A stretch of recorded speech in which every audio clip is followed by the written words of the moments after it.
শুভেচ্ছা। বাঙালিয়ানার প্রদোষের সংবাদে স্বাগত। শুরুতেই শুনে নিচ্ছি সংবাদ শিরোনাম। বিদ্যুৎ সাশ্রয়ে সোমবার থেকে সব বিশ্ববিদ্যালয় বন্ধ। হাদি হত্যার প্রধান আসামি ফয়সাল সহ 2 জন ভারতে গ্রেফতার। চুক্তিভিত্তিক নিয়োগ পাওয়া 4 রাষ্ট্রদূত ও ব্রিটিশ হাইকমিশনারকে প্রত্যাহার। শত্রুর কাছে অগ্রহণযোগ্য ব্যক্তি হচ্ছেন ইরানের সর্বোচ্চ নেতা। পুরো মার্চ মাস জুড়ে থাকছে বাঙালিয়ানার বিশেষ আয়োজন রক্তস্নাত মার্চ। দেখতে চোখ রাখুন বাঙালিয়ানায়। এবার অন্যান্য সংবাদের সঙ্গে বিস্তারিত।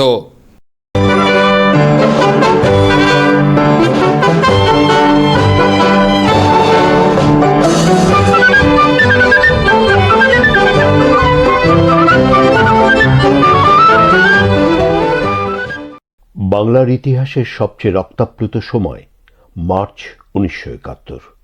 একই সঙ্গে এই মার্চই ইতিহাসের স্বর্ণোজ্জ্বল সময়। একদিকে মুক্তির আকাঙ্ক্ষায় বাংলার মানুষের গগন বিদারী উন্মাতাল স্লোগান, অন্যদিকে পাকিস্তানি হায়নার নৃশংস বর্বর গণহত্যার প্রস্তুতি। স্বাধীনতার নেশায় আসক্ত জাতিকে কি দাবিয়ে রাখা যায়? গণহত্যা, আগুন আর ধ্বংসের বধ্যভূমি থেকে বাংলার জনতা ফিনিক্স পাখির মতো উড়াল দিয়ে নীল আকাশে এঁকে দিল লাল সবুজ পতাকা। মুক্তির আকাঙ্ক্ষায় উদ্বেলিত জনতার সংগ্রামমুখর ঘটনাবহুল 1971-এর মার্চ নিয়ে বাঙালিয়ানার প্রতিদিনের আয়োজন রক্তস্নাত মার্চ। স্বাধীনতার ক্ষণগণনায় আজ 8ই মার্চ 1971 সোমবার। গভীর রাতে শেখ মুজিবের ভাষণ প্রচারের অনুমোদনের পর সকাল 8:30টায় ঢাকা বেতার কেন্দ্র থেকে রেসকোর্স ময়দানে প্রদত্ত শেখ মুজিবের 7ই মার্চের ঐতিহাসিক ভাষণ সম্প্রচার করা হয়। পূর্ব পাকিস্তানের অন্যান্য বেতার কেন্দ্র থেকেও তা রিলে করা হয়। এদিনের প্রতিটি খবরের কাগজের প্রায় পুরোটা জুড়েই ছিল রেসকোর্স ময়দানের ঐতিহাসিক ভাষণের খবর ও বিশ্লেষণ। ছাত্রলীগের সভাপতি নূরে আলম সিদ্দিকী ও সাধারণ সম্পাদক শাহজাহান সিরাজ এবং ডাকসুর সহসভাপতি আসম আব্দুর রব ও সাধারণ সম্পাদক আব্দুল কুদ্দুস মাখন এক যুক্ত বিবৃতিতে বলেন, বাংলার বর্তমান মুক্তি আন্দোলনকে স্বাধীনতার আন্দোলন ঘোষণা করে স্বাধীন বাংলার জাতির পিতা বঙ্গবন্ধু শেখ মুজিবুর রহমান রেসকোর্স ময়দানের ঐতিহাসিক জনসভায় যে প্রত্যক্ষ কর্মসূচি ঘোষণা করেছেন, আমরা তার প্রতি পূর্ণ সমর্থন জানিয়ে স্বাধীনতা আন্দোলনে ঐক্যবদ্ধভাবে ঝাঁপিয়ে পড়ার জন্য বাংলার সংগ্রামী জনতার প্রতি আহ্বান জানাচ্ছি। রাতে আওয়ামী লীগের সাধারণ সম্পাদক তাজ উদ্দিন আহমদ এক বিবৃতিতে বঙ্গবন্ধু 7ই মার্চের ঘোষিত নির্দেশের ব্যাখ্যা প্রদান করেন। এতে বলা হয়, ব্যাংকসমূহ সকাল 9টা থেকে বিকেল 3টা পর্যন্ত খোলা থাকবে। ব্যাংকগুলো বাংলাদেশের ভেতরে নগদ জমা, বেতন ও মজুরি প্রদান 1000 টাকা পর্যন্ত প্রদান এবং আন্তঃব্যাংক ক্লিয়ারেন্স ও নগদ লেনদেন করতে পারবে। বিদ্যুৎ সরবরাহ এবং প্রয়োজনীয় বিভাগগুলো খোলা থাকবে।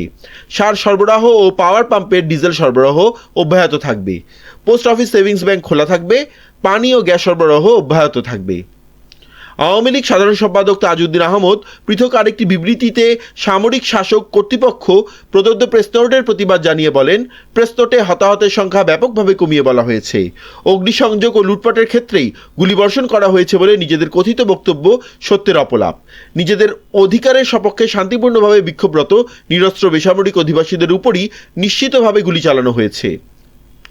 ব্রিটেনের প্রবাসী প্রায় 10,000 বাঙালি লন্ডনস্থ পাকিস্তানি হাইকমিশনের সামনে স্বাধীন বাংলার দাবিতে বিক্ষোভ প্রদর্শন করেন। ইয়া শেখ মুজিবুর রহমানের কাছে এদিন এই বলে বার্তা পাঠান, আপনি যা কিছু চেয়েছেন তার চেয়ে বেশি কিছু দিতে আমার আপত্তি নেই। আমি অচিরেই ঢাকায় আসছি, তখন বিস্তারিত আলোচনা হবে। ইসলামাবাদে পিপলস পার্টির চেয়ারম্যান জুলফিকার আলী ভুট্টো 25 মার্চ জাতীয় পরিষদ অধিবেশনে আওয়ামী লীগের অংশগ্রহণের ব্যাপারে বঙ্গবন্ধুর দেওয়া শর্ত সম্পর্কে সাংবাদিকদের কাছে কোনো মন্তব্য করতে অস্বীকৃতি জানান। নুরুল আমিন ও খানে সবুর এক বিবৃতিতে অবিলম্বে আওয়ামী লীগের কাছে ক্ষমতা হস্তান্তরের দাবি জানান। পূর্ব পাকিস্তান ছাত্রলীগ পরবর্তী সম্মেলনে না হওয়া পর্যন্ত পূর্ব পাকিস্তান ছাত্রলীগ না লিখে শুধু ছাত্রলীগ লেখার সিদ্ধান্ত নেয়।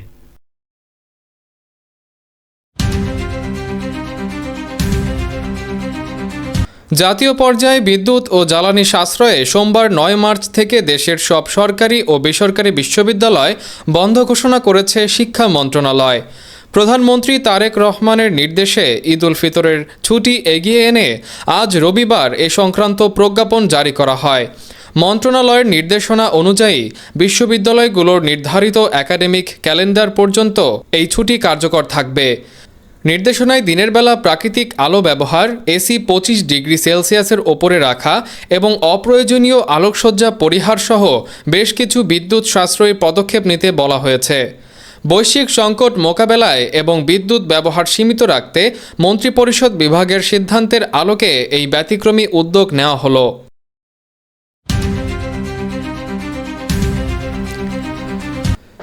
ইনকিলাব মঞ্চের সাবেক মুখপাত্র ওসমান হাদি হত্যা মামলার প্রধান আসামি ফয়সাল করিম মাসুদ ও আরেক আসামি আলমগীরকে ভারতে গ্রেফতার করা হয়েছে।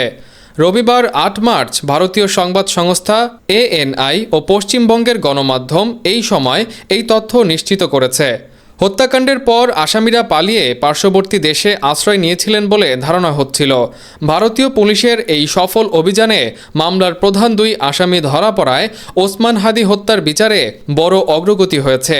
তাদের দ্রুত বাংলাদেশে ফিরিয়ে আনার প্রক্রিয়া শুরু হতে পারে বলে সংশ্লিষ্ট সূত্রে জানা গেছে।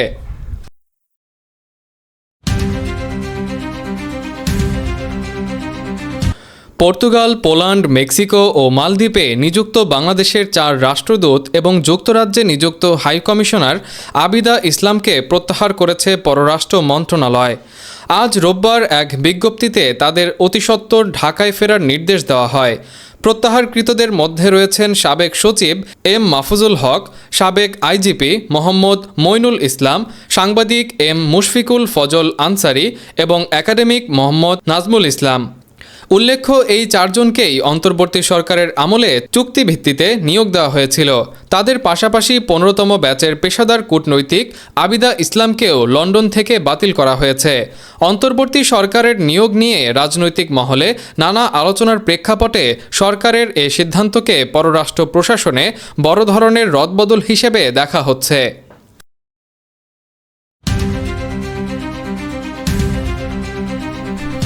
আজ 8 মার্চ আন্তর্জাতিক নারী দিবস। বিশ্বের অন্যান্য দেশের মতো বাংলাদেশেও যথাযথ মর্যাদায় দিবসটি পালিত হচ্ছে।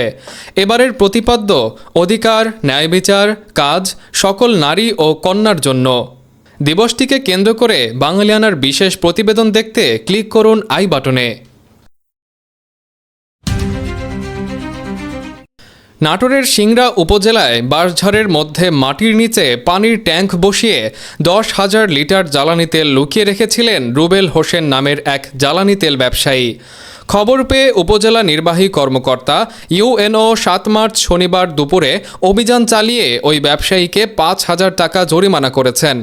ইউএনও কার্যালয় সূত্র জানায়, সিংড়া বাজারের সততা ট্রেডার্সের মালিক রুবেল হোসেন উচ্চ মূল্যে জ্বালানি তেল বিক্রির চক্রান্ত করছেন এমন খবর পেয়ে ইউএনও আবদুল্লাহ আল রিফাত সিংড়ার নিঙ্গুইন এলাকার একটি বাঁশঝাড়ে অভিযান পরিচালনা করেন। সেখানে গিয়ে তিনি দেখতে পান রুবেল হোসেন মাটির নিচে 1,000 লিটারের 10টি পানির ট্যাঙ্ক বসিয়ে 10,000 লিটার জ্বালানি তেল লুকিয়ে রেখেছেন। তাৎক্ষণিক ওই ব্যবসায়ীকে সেখানে তলব করে জিজ্ঞাসাবাদ করা হয়। তিনি তেল লুকিয়ে রাখার কথা স্বীকার করেন।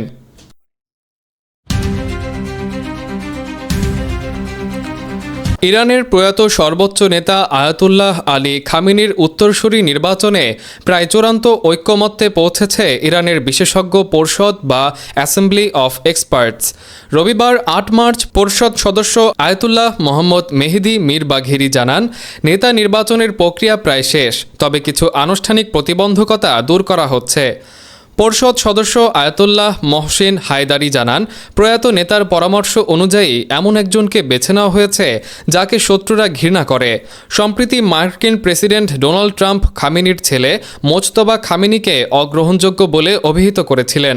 পরিষদের ইঙ্গিত অনুযায়ী ওয়াশিংটনের অপছন্দের এই ব্যক্তি হতে যাচ্ছেন ইরানের পরবর্তী শীর্ষ নেতা। বর্তমান পরিস্থিতিতে সশরীরে উপস্থিত হওয়া কঠিন হওয়ায় বিকল্প পদ্ধতিতে দ্রুতই চূড়ান্ত ঘোষণা আসতে পারে।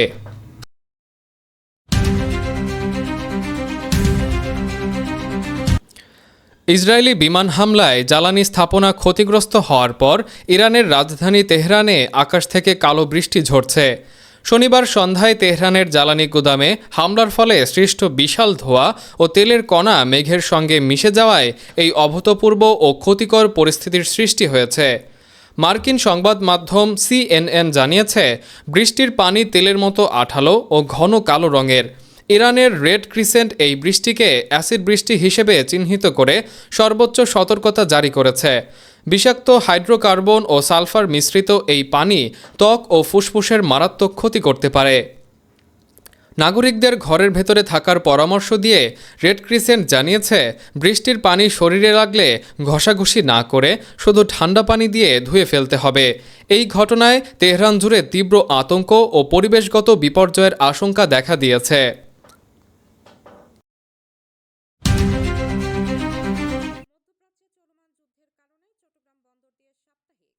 মধ্যপ্রাচ্যে চলমান যুদ্ধের কারণে চট্টগ্রাম বন্দর দিয়ে সাপ্তাহিক 1000 TEUর বেশি রপ্তানি পণ্য আটকা পড়েছে। প্রধান শিপিং লাইনগুলো বুকিং স্থগিত করায় ক্রমবর্ধমান স্টোরেজ খরচ ও অনিশ্চয়তার মুখে পড়েছেন রপ্তানিকারকরা।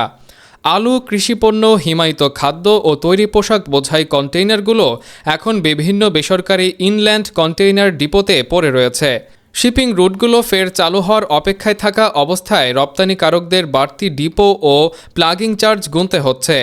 এই অচলাবস্থার প্রথম শিকার হয়েছে দুবাইগামী একটি মৌসুমি আলুর চালান।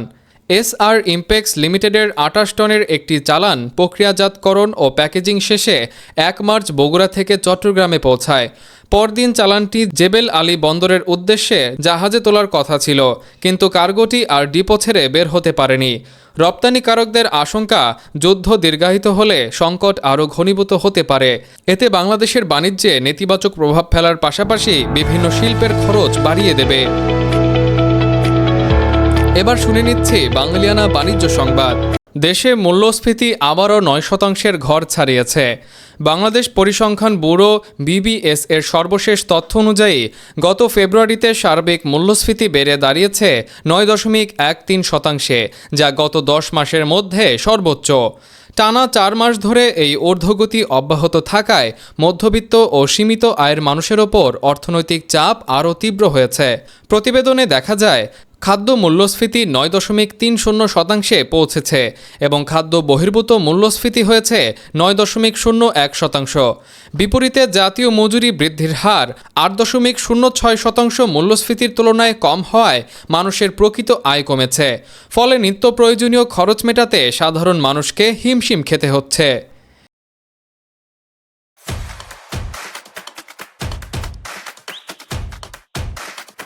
এবার শুনে নিচ্ছি বাঙালিয়ানা ক্রীড়া সংবাদ। T20 বিশ্বকাপ ফাইনালের মহারণে টস ভাগ্য সহায় হয়েছে নিউজিল্যান্ডের। আহমেদাবাদের নরেন্দ্র মোদী স্টেডিয়ামে টস জিতে ভারত অধিনায়ক সূর্যকুমার যাবেদকে ব্যাটিংয়ের আমন্ত্রণ জানিয়েছেন কিইউ অধিনায়ক মিচেল স্যান্টনার। তবে টস হারলেও বিচলিত নন সূর্যকুমার। তিনি জানান, জিতলে তিনিও আগে ব্যাটিং করার সিদ্ধান্তই নিতেন। ভারতীয় দলে আজ কোনো পরিবর্তন আনা হয়নি। অপরিবর্তিত একাদশ নিয়েই মাঠে নামছে তারা। অন্যদিকে নিউজিল্যান্ড একাদশে একটি পরিবর্তন এসেছে। কোল ম্যাকঞ্চির পরিবর্তে দলে ঢুকছেন pacer Jacob Duffy. High voltage এই ম্যাচে টস জিতে বোলিং নেওয়া স্যান্টনারের কৌশল কিউইদের প্রথম শিরোপা জেতাতে কতটা কার্যকর হয়, এখন সেটি দেখার বিষয়।